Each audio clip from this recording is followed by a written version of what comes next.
बिस्मिल्लाहिर्रहमानिर्रहीम। हम लिपिड की बीटा ऑक्सीडेशन को देख रहे थे। तो पेरोक्सिसोमल बीटा ऑक्सीडेशन में very long chain fatty acid जिनकी कार्बन एटम 22 से ज़्यादा होती है, इनकी ऑक्सीडेशन होती है, क्योंकि यहाँ पर जो सिंथेटेस होते हैं जो very long chain fatty acid को रिकॉग्नाइज करते हैं और पेरोक्सिसोम के अंदर ही मौजूद होते हैं। इसके साथ जो अनसैचुरेटेड बीटा ऑक्सीडेशन होती है, अनसैचुरेटेड फैटी एसिड की, इनकी बीटा ऑक्सीडेशन से एनर्जी कम मिलती है क्योंकि ये कम रिड्यूसिंग इक्विवेलेंट देती है। इसके साथ साथ हम ये भी कह सकते हैं कि अगर एक डबल बॉन्ड हो यानी मोनो अनसैचुरेटेड फैटी एसिड, उनको बनाने के लिए एक स्पेशलाइज्ड एंजाइम चाहिए, उसको बोलते हैं 2,3-इनोइल कोए आइसोमरेज। क्योंकि जो 2,3-इनोइल कोए हाइड्रोटेस है उनको सेंस नहीं कर पाता, उसके लिए सबस्ट्रेट के काम नहीं कर सकते। तो 2,3-इनोइल कोए आइसोमरेज चाहिए होता है और ओलिक एसिड के लिए। और इसके साथ जो डबल बॉन्ड वाला है जिसको बोलते हैं लिनोलिक एसिड, ठीक हो गया। इसके लिए चाहिए होता है आपको एक और एंजाइम जिसको बोलते हैं NADPH डिपेंडेंट 2,4-इनोइल कोए रिडक्टेज। तो रिडक्टेज चाहिए आपको और आइसोमरेज चाहिए जिसके 2 डबल बॉन्ड है। अगर 3 डबल बॉन्ड होगी आपको एक एक्स्ट्रा एंजाइम चाहिए होगा, लेकिन 2 वाले के लिए 2,4-इनोइल कोए रिडक्टेज और 2,3-इनोइल कोए आइसोमरेज चाहिए होता है। नेक्स्ट देख लेते हैं। इसके बाद बताता है वो all disease associated with lipid metabolism. तमाम डिजीज को देख लेते हैं, बेसिक ओवरव्यू लेते हैं। सबसे पहले जो इंपॉर्टेंट है वो ये है लाइपोप्रोटीन की डिजीज। सबसे पहले हाइपोलाइपोप्रोटीनीमिया का मतलब लाइपोप्रोटीन लेवल कम हो गया है। अगर एक साइड पे जो ऐसी लाइपोप्रोटीन जिसके अंदर एपोबी होगा उनकी डेफिशिएंसी होगी, एक साइड पे एपोए1 वाले की होगी। एपोए1 वाले का नाम HDL है, एपोबी वाले के अंदर VLDL काइलोमैक्रोन LDL आते हैं। तो पहला है ए बीटा लाइपोप्रोटीनीमिया। इसमें काइलोमैक्रोन VLDL LDL नहीं होगा क्योंकि जो एपोबी है वो लिपिड के साथ लोडिंग नहीं हो पा रही। इसके साथ जो टैग की ट्रांसपोर्ट होती है अक्रॉस द पेरोक्सिसोमल मेम्ब्रेन, ये भी कराती है MTTP प्रोटीन, ठीक हो गया, microsomal triglyceride transfer protein. MTTP protein नहीं होगी तो जो डिजीज हमें देखने को मिलेगा उसको बोलेगा ए बीटा लाइपोप्रोटीनीमिया। यहाँ पर हमें ब्लड का टैग लेवल काफ़ी कम होगा, इंटेस्टाइन और लीवर वो इस सारे कोलेस्ट्रॉल से एक्युमुलेट हो जाएगी क्योंकि जो MTTP है वो आगे इनकी सिग्रेशन नहीं कर पा रही। इंटेस्टिनल मैलअब्जॉर्प्शन देखने को मिलेगी क्योंकि फैटी एसिड की अब्जॉर्प्शन के साथ यानी फैट के अब्जॉर्प्शन के साथ फैट सॉल्युबल विटामिन की अब्जॉर्प्शन एसोसिएटेड होती है। अर्ली डेथ हो जाएगी। अर्ली डेथ को अवॉइड करने के लिए फैट सॉल्युबल विटामिन की डोसेज देनी पड़ेगी, स्पेसिफिकली विटामिन E की। दूसरा है familial alpha lipoprotein. Alpha lipoprotein HDL का दूसरा नाम है। इसके साथ इसको टेंजियर डिजीज बोलते हैं क्योंकि यहाँ पे ABCA1 की हमें ट्रांसपोर्ट यानी जो खराब देखने को मिलती है। टेंजियर डिजीज ऐसे फिश आई डिजीज या फिर एपोए1 डेफिशिएंसी में बोलते हैं। इसके अंदर HDL का लेवल काफ़ी कम होगा, यहाँ पर टैग लेवल काफ़ी ज़्यादा होने के चांसेस है। और इसके साथ ApoC2 इनएक्टिव होगी, ठीक हो गया। इसकी वजह से ApoC2 इनएक्टिव होगी जिसकी वजह से LPL का लेवल भी कम होगा क्योंकि LPL इनएक्टिव है। LDL का लेवल कम होगा क्योंकि VLDL आगे टूट नहीं पा रही, एथेरोस्क्लेरोसिस देखने को मिलेगी। तो ये तो डिजीज थे हाइपोलाइपोप्रोटीनीमिया के। अब हम देख लेते हैं हाइपरलाइपोप्रोटीनीमिया। सबसे लास्ट से चलते हैं। सबसे लास्ट पर लिखा हुआ है फैमिलियल लाइपोप्रोटीन एक्सेस। तो इसके अंदर लिखा होगा LPA कॉन्सिस्ट, जो LPA है इसके अंदर एक मोल होता है LDL का और एक मोल होता है किसका, एपोए का। जो एपोए है स्पेशलाइज्ड एपोलाइपोप्रोटीन है जिसका स्ट्रक्चरल सिमिलरिटी होती है प्लास्मिनोजन के साथ, प्लास्मिनोजन के साथ। और इसका इंपॉर्टेंट क्लिनिकल कोरिलेट आपको यहाँ से दिखा देता हूँ। यहाँ से देखिएगा लाइपोप्रोटीन ए और हार्ट डिजीज, ठीक हो गया। तो यहाँ जो लाइपोप्रोटीन ए है इसके अंदर एक एपोए होता है। एपोए का स्ट्रक्चरल जो उसके होमोलॉजी होती है किसके साथ, प्लास्मिनोजन के साथ। प्लास्मिनोजन एक प्रिकसर होता है प्लास्मिन का, ठीक हो गया, जिसका टारगेट होता है फिब्रिन, और फिब्रिन का main function the blood clotting का होता है, ठीक हो गया, ठीक हो गया। अब यहाँ पे होगा क्या, अगर LPA लेवल ज़्यादा होता है मतलब एपोलाइपोप्रोटीन के लेवल ज़्यादा होता है तो जो ब्लड क्लॉट इसकी जो ब्रेक डाउन है वो स्लो हो जाएगी क्योंकि ये प्लास्मिनोजन के एक्शन को ब्रेक कर देगा, ठीक हो गया, क्योंकि ये प्लास्मिनोजन के साथ कम्पीट करता होता है फिब्रिन के साथ बाइंड करने में। तो जो ब्लड क्लॉट इनको डिसॉल्व करना ये फंक्शन इम्पेयर्ड हो जाएगा और हार्ट अटैक के चांसेस काफ़ी ज़्यादा हो जाएंगे। नियासिन होती है, नियासिन LP लेवल को भी कम कर देती है, LDLC को भी कम कर देती है, टैग के लेवल को भी कम कर देती है और HDLC के लेवल को बढ़ा देती है। इस वजह से नियासिन हार्ट अटैक के चांसेस को कम करेगा।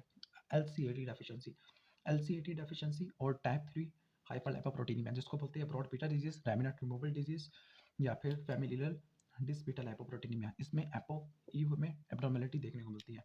अब LCAT में क्या देखने को मिलेगा, अच्छा इन दोनों डिजीज के अंदर आपको VLDL का एबनॉर्मल फ्रैक्चर देखने को मिलता है, उसको बोलते हैं pre beta LDL, VLDL sorry. LCAT deficient होगा। LCAT किसके साथ एसोसिएटेड होता है, रिवर्स कोलेस्ट्रॉल ट्रांसपोर्ट कराता है, HDL के साथ होता है। तो फिर HDL नेसेंट डिस्कॉर्डल फॉर्म में हो गए, ठीक हो गया, जिसकी वजह से वो कोलेस्ट्रॉल को अपटेक नहीं कर पाएगी, उसके स्टेरिफिकेशन नहीं कर पाएगी। तो प्लाज्मा कोलेस्ट्रॉल लेवल काफ़ी ज़्यादा देखने को मिलेगा, लेकिन कोलेस्ट्रॉल एस्टर और लाइसोलेसिथिन इसके लेवल काफ़ी ज़्यादा कम देखने को मिलेगा। LDL का फ्रैक्शन काफ़ी ज़्यादा एबनॉर्मल होगा तो इसको बोलेंगे LDL-X भी बोलते हैं, ठीक हो गया, क्या बोलते हैं LDL-X या लाइपोप्रोटीन X। VLDL का फ्रैक्शन एबनॉर्मल होगा। आगे बता रहा है हेपेटिक लाइपेस। हेपेटिक लाइपेस ये भी HDL के मेटाबॉलिज्म के साथ था। ये क्या कराता था, ये HDL रिच टैग को VLDL रैबिनेट इनको अपटेक कराता था। इनके अपटेक नहीं हो पाएगी तो ज़ैंथोमा हो जाएगा और हार्ट डिजीज हो जाएगी। फैमिलियल हाइपरलाइपोप्रोटीनीमिया, फैमिलियल हाइपर अल्फा लाइपोप्रोटीनीमिया, इसके अंदर HDL का लेवल काफ़ी ज़्यादा देखने को मिलेगा लेकिन कोई क्लिनिकल साइन सिम्टम नहीं देखने को मिलेगा, ठीक हो गया। इसके बाद बताता है वो फैमिलियल हाइपर ट्राइसाइक्लिसोलीमिया, टाइप 4 हाइपरलाइपोप्रोटीनीमिया। इसके अंदर वीएलडीएल का ओवर प्रोडक्शन होगी किन किन डिजीज के साथ, आपने इसको रट्टा मारना है। Chronic heart disease, type 2 diabetes के साथ, ओबेसिटी के साथ, अल्कोहलिज्म के साथ और प्रोगेस्टेशनल हार्मोन के एडमिनिस्ट्रेशन के साथ एसोसिएटेड होती है। कोलेस्ट्रॉल का लेवल ज़्यादा हो जाएगा, वीएलडीएल की कंसंट्रेशन भी ज़्यादा होगी, एलडीएल और एचडीएल का कंसंट्रेशन काफ़ी ज़्यादा कम हो जाएगी। ठीक हो गया। अब हम देख लेते हैं familial type 3 hyperlipoproteinemia, broad beta disease, remnant removal disease या फैमिलियल डिस बीटा लाइपोप्रोटीनीमिया। इसमें डिफेक्ट होता है एपोलाइपोप्रोटीन ई के अंदर, क्योंकि ये एलडीए रिसेप्टर के लिए लिगैंड का काम करती है। तो इस जो पेशेंट होते हैं नॉर्मल E3 होता है, नॉर्मल में E3 होता है, लेकिन इनके अंदर E2 होगा, तो E2 वाला का कोई काम नहीं होता। जब इसकी वजह से काइलोमैक्रोन और वीएलडीएल का रेमिनेंट का लेवल ज़्यादा देखने को मिलेगा, एब्नॉर्मल वीएलडीएल देखने को मिलेगा, जिसको बोलते हैं बीटा वीएलडीएल। हाइपर कोलेस्ट्रॉलीमिया होने के चांसेस काफ़ी ज़्यादा होंगे। इसके अंदर भी ज़ैंथोमा देखने को मिलेगा। ज़ैंथोमा और हमें किस में देखने को मिल रहा था, ज़ैंथोमा हमें हेपेटिक लाइपेज डेफिशिएंसी के अंदर भी देखने को मिल रहा था। तो इन दो डिजीज़ के अंदर आपको ज़ैंथोमा देखने को मिलता है। ठीक हो गया। ज़ैंथोमा, ज़ैंथोमा टाइप 3 वाली में और हेपेटिक लाइपेज वाली में ज़ैंथोमा देखने को मिलता है। इसके साथ जो फैमिलियल टाइप 2 है, जिसको बोलते हैं हाइपरकोलेस्ट्रोलेमिया, इसके अंदर एलडीएल रिसेप्टर डिफेक्टिव होते हैं या फिर इनके लिगेंड के अंदर म्यूटेशन आ जाती है।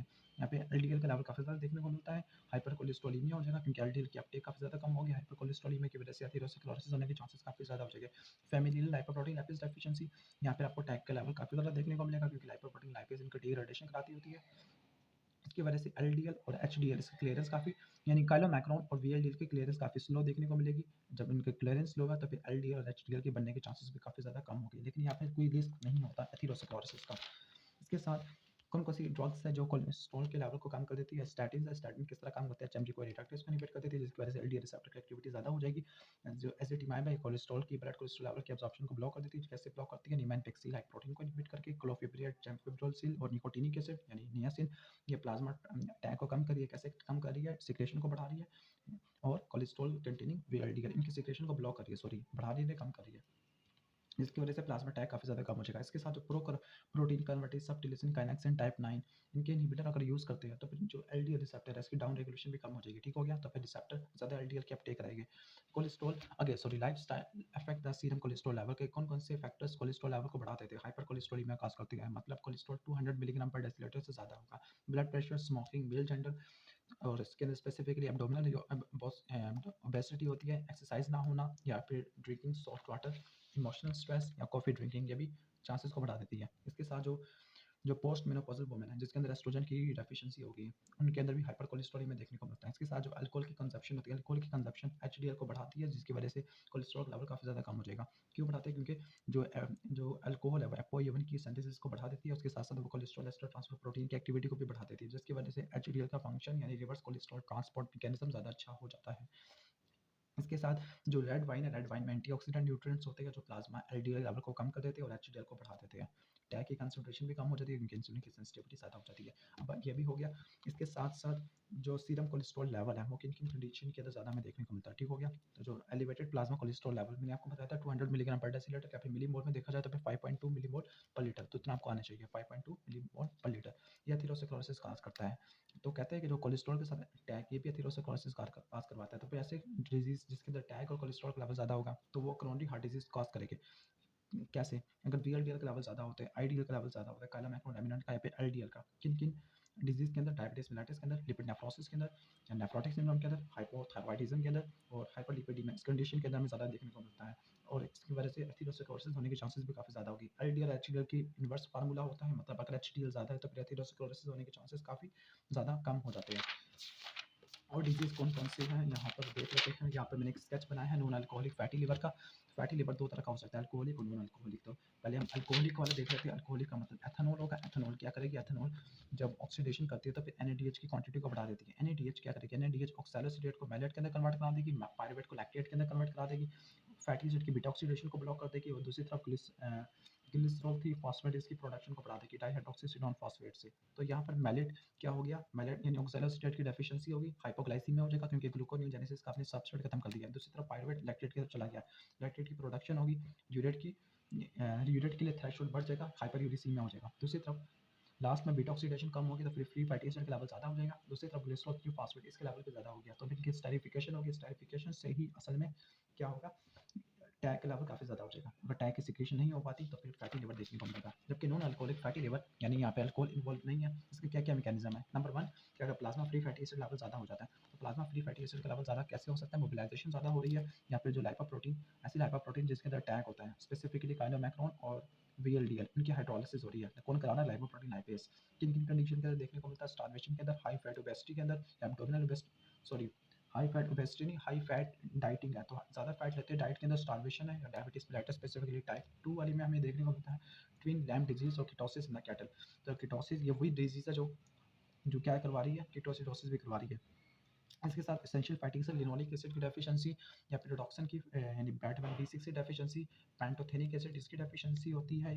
अगर यानी विटामिन बी5 की डेफिशिएंसी, बी6 की डेफिशिएंसी होती है तो फिर अभी हमें नॉन अल्कोहलिक फैटी लिवर देखने को मिलता है। इसके साथ अगर मेटाबॉलिक ब्लॉक हो जाए, abnormality in the production of lipoprotein, मतलब अगर लाइपोप्रोटीन के सिंथेसिस में ब्लॉक आ गया यानी कि डिग्रेडेशन होगी या फिर फॉस्फोलिपिड की प्रोविजन नहीं हो पाई या फिर सिक्रेशन नहीं हो पाई, तब भी लाइपोप्रोटीन लेवल कम होगा। अगर लाइपोप्रोटीन कम है तो फिर लाइपोप्रोटीन यानी लाइपोप्रोटीन का टैग लिवर के साथ जमा होता रहेगा। इस कंडीशन को बोलते हैं नॉन अल्कोहलिक फैटी लिवर। अगर कोलिन कम होती है जिसको लाइपोट्रोफिक फैक्टर बोलते हैं, तब भी फैटी लिवर हमें देखने को मिलता है, क्योंकि कोलिन टैग के सिक्रेशन करवा देती है। और रोटेट, अगर ओरेटेट का लेवल ज़्यादा होता है ओरोटिक एसिड यूरिया में, तो फिर ये ग्लाइकोसाइलेशन कराती है, ये सॉरी डिक्रीज ग्लाइकोसाइलेशन करती है। जब ग्लाइकोसाइलेशन कम होगी तो फिर सिक्रेटरी मैकेनिज्म भी कम होगा, जिसकी वजह से टैग जिसको बाहर निकल जाना चाहिए था वो लिवर के अंदर रह गया, तो वहाँ पर फैटी लिवर काज करेगा। विटामिन ई की डेफिशिएंसी अगर होगी तो ये हेपेटिक नेक्रोसिस को ज़्यादा बढ़ा देगी।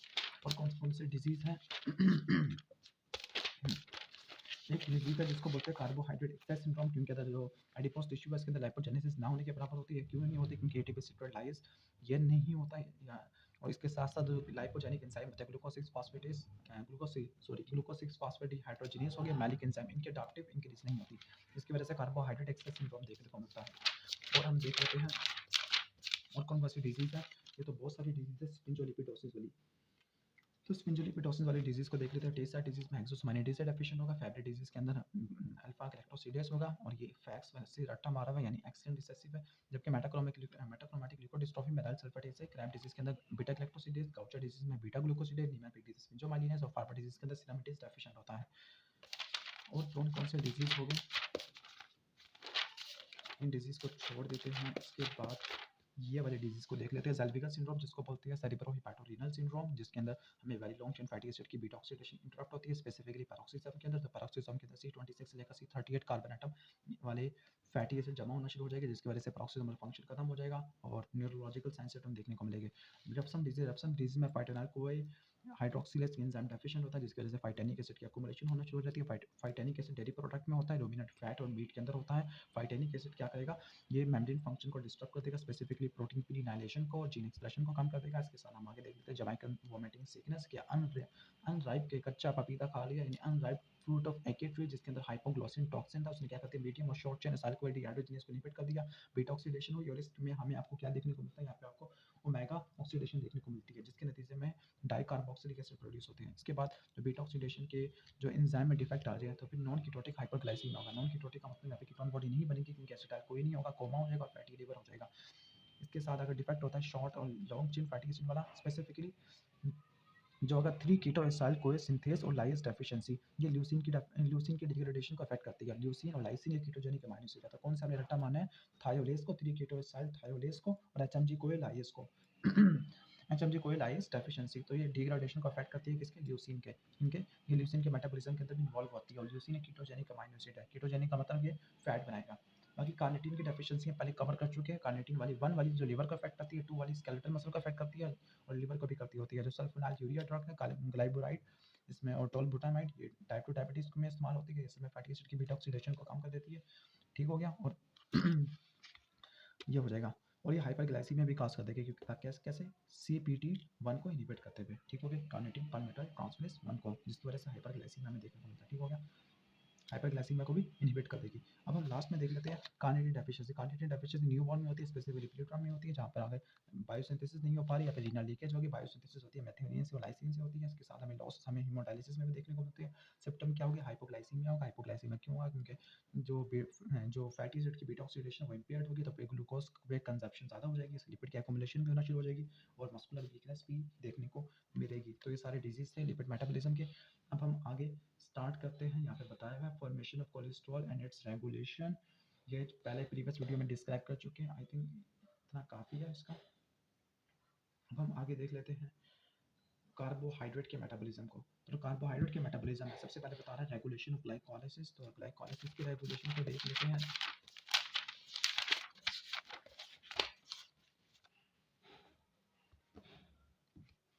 ग्लाइकोलाइसिस के रेगुलेशन हमने कहा था 3 इरिवर्सिबल स्टेप में इसकी रेगुलेशन होती है, 3 नॉन इक्विलिब्रियम स्टेप होती है। इसके साथ इंपॉर्टेंट डेफिनेशन भी आपको आनी चाहिए इस चैप्टर की।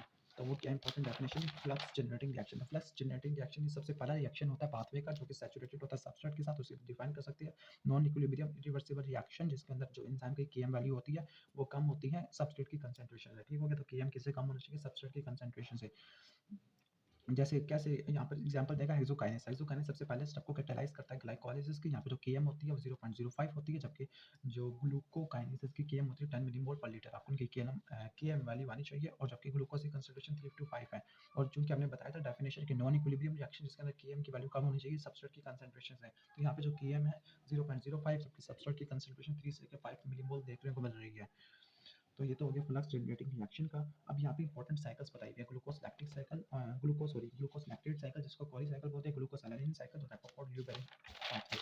तो ये वाला रैपोर्ट ल्यूबेरिन पाथवे है जिसको बोलते हैं हम 2,3-डिसफॉस्फोग्लिसरेट पाथवे, ठीक हो गया। रैपोर्ट ल्यूबेरिन पाथवे, इस पाथवे में ये होता है कि जो glycerol 3 phosphate glycerol D 3 phosphate होता है, उसकी डिहाइड्रोजनेशन होती है, तो बनता है क्या 1,3-बिसफॉस्फोग्लिसरेट, और यहाँ पे NADH बनता है। इस साइकिल का NADH बनता होता है, ठीक हो गया। यहाँ पे फास्फेट ऐड होता है। तो यहाँ पे 1,3-bis फास्फोग्लिसरेट बन गया। 1,3-bis फास्फोग्लिसरेट है, नॉर्मली 3 फास्फोग्लिसरेट में जाना था।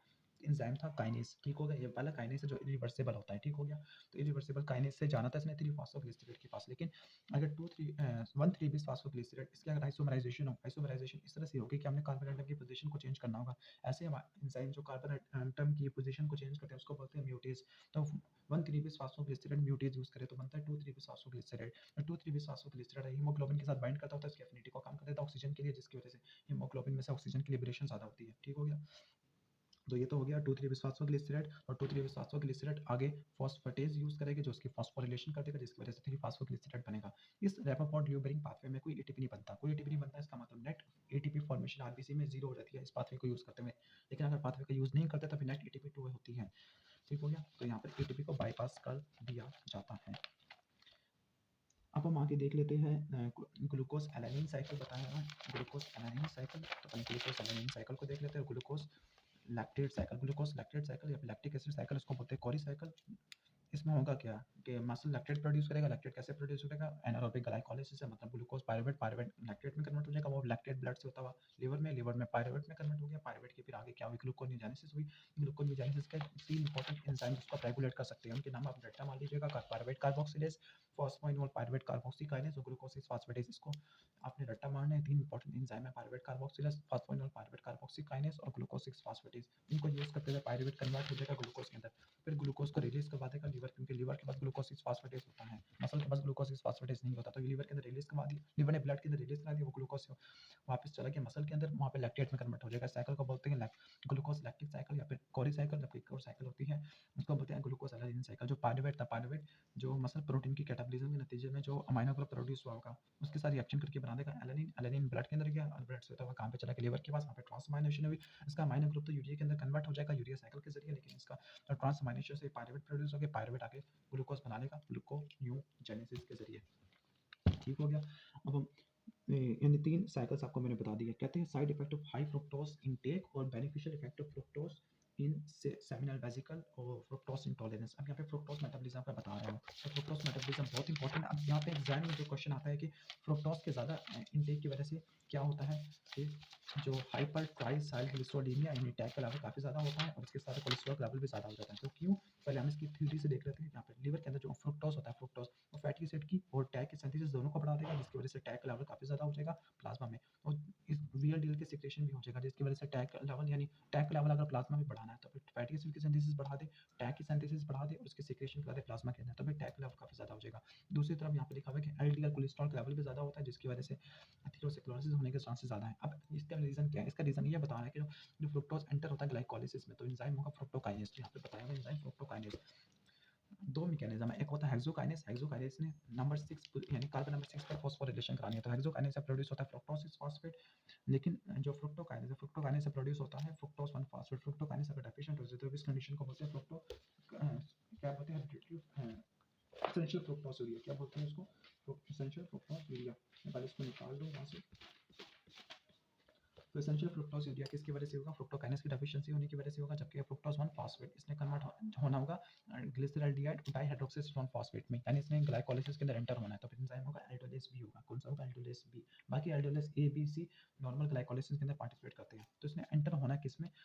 फ्रुक्टोकाइनेस के जरिए और एंटर होना एल्डोलेस बी के जरिए। तो अगर फ्रुक्टोकाइनेस अगर डेफिशिएंट हो जाए तो इसको बोलते हैं एसेंशियल फ्रुक्टोज यूरिया। अगर हेरिडिटरी फ्रुक्टोज इंटॉलरेंस किसकी वजह से होती है? एल्डोलेस बी की वजह से होती है, जिसकी वजह से फ्रुक्टोज 1 फॉस्फेट की ट्रैपिंग होती है, हाइपोग्लाइसीमिया होगा, वोमिटिंग होगी, लैक्टिक एसिडोसिस देखने को मिलती है, hyperuricemia, renal dysfunction, hepatomegaly, jaundice, haemorrhage देखने को मिलता है। ठीक हो गया? तो यहाँ पर और इसका रीजन ये बताता है कि जो फ्रुक्टोज 1 फॉस्फेट है वो एक रेगुलेटरी स्टेप को बाईपास कर देता है। उस रेगुलेटरी स्टेप का नाम है फॉस्फोफ्रुक्टोकाइनेस। तो फॉस्फोफ्रुक्टोकाइनेस के रेगुलेटरी स्टेप को बाईपास करती है। इसका मतलब अगर फ्रुक्टोज होगा तो फ्रुक्टोज की वजह से हमें ज़्यादा एनर्जी मिलेगी। ठीक हो गया? तो ज़्यादा हमें रॉ मटेरियल मिलना शुरू हो जाएगा, क्योंकि रेगुलेटरी स्टेप को बाईपास कर चुका है। ठीक हो गया? तो ये तो हो जाएगा इस तरह के जो अगर हमने ज़्यादा फ्रुक्टोज ले लिया तो फिर ज़्यादा फ्रुक्टोज क्या होगा? यानी जो ज़्यादा फ्रुक्टोज ज़्यादा इनऑर्गेनिक फॉस्फेट को ट्रैप कर लेगा, ज़्यादा इनऑर्गेनिक फॉस्फेट को ट्रैप कर लेगा, तो एटीपी की फॉर्मेशन कम हो जाएगी, क्योंकि एटीपी की फॉर्मेशन बनाने के लिए आपको फॉस्फेट चाहिए होगा। जब एटीपी की फॉर्मेशन कम होगी तो फिर ATP de novo protein synthesis को ब्लॉक नहीं कर पाएगा। एटीपी जीटीपी ब्लॉक करते होते हैं, ब्लॉक नहीं कर पाएगा। यूरिक एसिड की प्रोडक्शन काफ़ी ज़्यादा हो जाएगी, हाइपरईडीसी में देखने को मिलेगा, जिससे आउट हो जाएगा। उसके साथ जो फ्रुक्टोज होता है और स्मॉल इंटेस्टाइन में अब्सॉर्ब होता है पैसिव डिफिशिएंसी। इसका मतलब अगर हाई ओरल डोजेज लेंगे तो उसकी वजह से ऑस्मोटिक डायरिया देखने को मिलेगा। क्यों? क्योंकि जो फैसिलिटेटेड डिफ्यूजन होती है हाई से लो, तो अगर हमने ज़्यादा दे दिया तो वो ज़्यादा एब्सॉर्ब नहीं होगा, बल्कि लार्ज इंटेस्टाइन में जाएगा। लार्ज इंटेस्टाइन में ऑस्मोटिक इफेक्ट एक्सर्ट करते हुए क्या करेगा? ऑस्मोटिक डायरिया कॉज करेगा। अब इसका रीज़न क्या है कि हाई फ्रुक्टोज इंटेक की वजह से हाइपर ट्राइसाइक्लिस्ट्रोलीमिया और हाइपर कोलेस्ट्रोलीमिया देखने को मिल रहा है। तो इसका सही जवाब यहाँ पे है। यहाँ पे देखना, यहाँ पे बनेगा डाइहाइड्रोक्सीएसीटोन फॉस्फेट और बनता है ग्लिसरॉल्डिहाइड 3 फॉस्फेट, उससे बनता है ग्लिसरॉल्डिहाइड 3 फॉस्फेट। तो ग्लिसरॉल्डिहाइड 3 फॉस्फेट है, ये बनाएगा फैटी एसिड को बनाने के लिए। कैसे? ग्लिसरॉल्डिहाइड 3 फॉस्फेट ये कन्वर्ट हो गया 2 फॉस्फोग्लिसराइड के अंदर, पायरुवेट के अंदर ग्लूकोनियोजेनेसिस के जरिए। और ग्लूकोनियोजेनेसिस से पायरुवेट प्रोड्यूस करेगा एसिटाइल कोए, एसिटाइल कोए से बनेगा फैटी एसिड। यानी एसिटाइल जो ग्लिसरॉल्डिहाइड 3 फॉस्फेट है ये बना रहा है फैटी एसिड को बनाने में। जो फैटी एसिड बन चुके हैं उनके एस्टरीफिकेशन कराता है डाइहाइड्रोक्सीएसीटोन फॉस्फेट। कैसे? ये ग्लिसरॉल 3 फॉस्फेट बनाता है, ग्लिसरॉल 3 फॉस्फेट असल में एस्टरीफिकेशन कराता है। तो फिर इन दो मैकेनिज्म की वजह से टैंक का लेवल काफ़ी ज़्यादा होगा। अगर ठीक हो गया, यहाँ पर जो पायरुवेट है, पायरुवेट यहाँ पे ज़्यादा हो गया, तो उसकी वजह से पायरुवेट एसिटाइल को एक बनाएगा, एसिटाइल को एक कोलेस्ट्रॉल को बनाने के लिए इस्तेमाल हो जाएगी, जिसकी वजह से हमें ज़्यादा देखने को मिलेगा कोलेस्ट्रॉल और टैंक। तो ये तो हो गया बेसिक ओवरव्यू। अब हम यहाँ पे देख लेते हैं एंजाइम डेफिशिएंसी। यहाँ पर defect in fructose metabolism. Essential fructose urea benign और सिम्प्टोमेटिक कंडीशन है। फ्रुक्टोकाइनेस डेफिशिएंट होगा। अगर एल्डोलेस भी डेफिशिएंट होती है तो फिर हेरिडिटरी फ्रुक्टोज इंटॉलरेंस हो जाएगा, जिसकी वजह से फ्रुक्टोज 1 फॉस्फेट की एक्युमुलेशन होना शुरू हो जाएगी, हाइपोग्लाइसीमिया देखने को मिलेगा, वॉमिटिंग देखने को मिलेगी। और इसको ट्रीट करने के लिए ऐसी डाइट लेनी है जिसके अंदर फ्रुक्टोज, सॉर्बिटॉल और सुक्रोज काफ़ी ज़्यादा कम हो। ठीक हो गया? और एक साथ ये भी बता रहा है कि हेरिडिटरी फ्रुक्टोज इंटॉलरेंस का बता रहा है कि कॉन्सिक्वेंस क्या होता है, इसके इफेक्ट क्या होते हैं। इसके इफेक्ट ये होता है कि जो फ्रुक्टोज 1,6 बिसफॉस्फेट डेफिशिएंसी है, ठीक हो गया, इसकी वजह से ये होता है कि इसके साथ एक और डिजीज भी होती है जिसको बोलते हैं फ्रुक्टोज 1,6 बिसफॉस्फेटेज। अगर ये दोनों डेफिशिएंट होते हैं तब हमें हाइपोग्लाइसीमिया देखने को मिलेगा, चाहे ग्लाइकोजन रिजर्व जितना मर्जी हो, क्योंकि fructose 1 phosphate fructose 1,6 bisphosphate allosterically inhibit करते हैं इसको, लीवर के ग्लाइकोजन फॉस्फोरिलेज को। जब लीवर के ग्लाइकोजन फॉस्फोरिलेज की इनहिबिशन होगी तो ग्लाइकोजन चाहे जितना मर्जी हो जाए लेकिन उसकी ब्रेकडाउन नहीं होगी। ठीक हो गया? इसके साथ जो इनऑर्गेनिक फॉस्फेट की ट्रैपिंग होगी तो फिर एटीपी की फॉर्मेशन नहीं होगी, हाइपरईडीसी में देखने को मिलेगा। ठीक हो गया? इसके साथ यहाँ पे ये भी बता रहा है कि जो फ्रुक्टोज और सॉर्बिटॉल होते हैं लेंस के अंदर, ये एसोसिएटेड होते हैं डायबिटिक कैटरेक्ट के साथ। कैसे? ये आपको मैं डायग्राम से दिखा देता हूँ यहाँ से। तो यहाँ पे देखिएगा जो लीवर, लेंस, नर्व्स और किडनी, अगर ग्लूकोज ज़्यादा होता है तो ग्लूकोज इनके अंदर एंटर हो जाएगा, वहाँ पर ये ग्लूकोज ग्लाइकोलाइसिस के अंदर जाएगा, कुछ ग्लूकोज की रिडक्शन होगी तो बनेगा सॉर्बिटॉल। लेकिन सॉर्बिटॉल के वापस जाने के लिए कोई ट्रांसपोर्ट मैकेनिज्म नहीं है, तो सॉर्बिटॉल की एक्युमुलेशन होना शुरू हो जाएगी, ऑस्मोटिक इफेक्ट एक्सर्ट करेगा, और ऑस्मोटिक इफेक्ट एक्सर्ट करेगा तो फिर यहाँ पर ऑस्मोटिक डायरिया देखने को मिलेगा। लेंस के अंदर रेटिनोपैथी, नर्व्स के अंदर न्यूरोपैथी, किडनी के अंदर नेफ्रोपैथी, जबकि सेमिनल वेसिकल और दूसरे टिश्यू के अंदर ये फ्रुक्टोज असल में एनर्जी रिजर्व होता है। कैसे? ग्लूकोज एंटर हुआ, ग्लूकोज की रिडक्शन में तो बन गया सॉर्बिटॉल, वो सॉर्बिटॉल आगे कन्वर्ट हो जाएगा फ्रुक्टोज, और फ्रुक्टोज सेमिनल वेसिकल में जो यानी जो स्पर्म्स होती है और ओवर साइड इनकी न्यूट्रिशन प्रोवाइड करता है। ठीक हो गया? तो न्यूट्रिशन वैल्यू के लिए ये इंपॉर्टेंस होती है। अब हम आगे यहाँ पे भी देख लेते हैं ग्लैक्टोकाइनेस। ग्लैक्टोकाइनेस की डेफिशिएंसी है कि रेयर ऑटोसोमल रिसेसिव डिसऑर्डर है। यहाँ पे एलिवेशन होती है, ग्लैक्टोज की एक्युमुलेशन होती है, ग्लैक्टोसी में देखने को मिलता है। यूरिन के अंदर ग्लैक्टोस्यूरिया ग्लैक्टोसोल की एक्युमुलेशन होगी, क्योंकि अगर किसी रिडक्शन होते हैं ग्लैक्टोज की तो बनता है ग्लैक्टोसिटोल, उसकी वजह से कैटरेक्ट हमें देखने को मिलती है। ठीक हो गया, कैटरेक्ट ये इंपॉर्टेंट निशानी है। इसके साथ जो एल्डोस रिडक्टेज है, ये नॉर्मली ये एंजाइम किडनी के अंदर, लेंस के अंदर, नर्व्स के अंदर और सेमिनल वेसिकल के अंदर होता है। ये रिलेटिवली अनइंपॉर्टेंट है, लेकिन जब इंपॉर्टेंट होगा जब ग्लैक्टोज लेवल काफ़ी ज़्यादा हो जाएगा, मतलब ग्लैक्टोकाइनेस की डेफिशिएंसी यहाँ पे ग्लैक्टोसीमिया के अंदर, ग्लैक्टोज 1 फास्फेट यूनिटाइड ट्रांसफरेंस की डेफिशिएंसी होती है। ऑटोसोमल रिसेसिव है, ग्लैक्टोसीमिया ग्लैक्टोस्यूरिया देखने को मिलता है। ग्लैक्टोज 1 फास्फेट होगा, वही ट्रैपिंग कर लेगा, उसके साथ ही ऑस्मोटिक इफेक्ट रिजल्ट करेगा लेंस, ब्रेन के अंदर और आइज के अंदर रेटिनोपैथी, न्यूरोपैथी, नेफ्रोपैथी देखने को मिलेगा, लिवर डैमेज देखने को मिलेगा। इसके डायग्नोसिस करने के लिए chorionic villus sampling, newborn screening test करती है। ठीक हो गया। इसका ट्रीटमेंट यही होता है कि ग्लैक्टोज को डाइट से रिमूव कर लो, और अगर रिमूव करने के बावजूद भी कैटरेक्ट देखने को मिलती है और फीमेल के अंदर प्रीमेच्योर ओवेरियन फेलियर देखने को मिलता है। ठीक हो गया। यहाँ पे ग्लैक्टोज का मेटाबॉलिज्म बताया हुआ है। ग्लैक्टोज आगे कन्वर्ट होता है ग्लैक्टोज 1 फास्फेट में, ग्लैक्टोकाइनेस होता है, फिर galactose 1 phosphate galactokinase sorry galactose 1 phosphate uridyl transferase के जरिए कन्वर्ट होता है यूडीपी ग्लैक्टोज के अंदर। वहाँ पे ग्लैक्टोज 1 फास्फेट बन गया, फिर ग्लैक्टोज 1 फास्फेट अगर यूडीपी ग्लूकोज के अंदर कन्वर्ट होना है तो फिर ये यूज करेगा enzyme UDP glucose phosphorylase, UDP glucose phosphorylase, इसमें से इसमें यूडीपी ऐड करवा देगा, तो UDP glucose phosphorylase UDP glucose बना देगा। यूडीपी ग्लूकोज ग्लाइकोजन की फॉर्मेशन के अंदर पार्टिसिपेट करता है। ठीक हो गया। तो ये था बेसिक ओवरव्यू कार्बोहाइड्रेट का लिपिड के मेटाबॉलिज्म का। बाकी इंशाल्लाह देख लेंगे। बाकी हमारा रहता है जेनेटिक्स प्रोटीन का, तो कोशिश करना कि आप खुद कर लेना उसको, अगर नहीं कर सके तो फिर इंशाल्लाह मैं वीडियो बना दूंगा।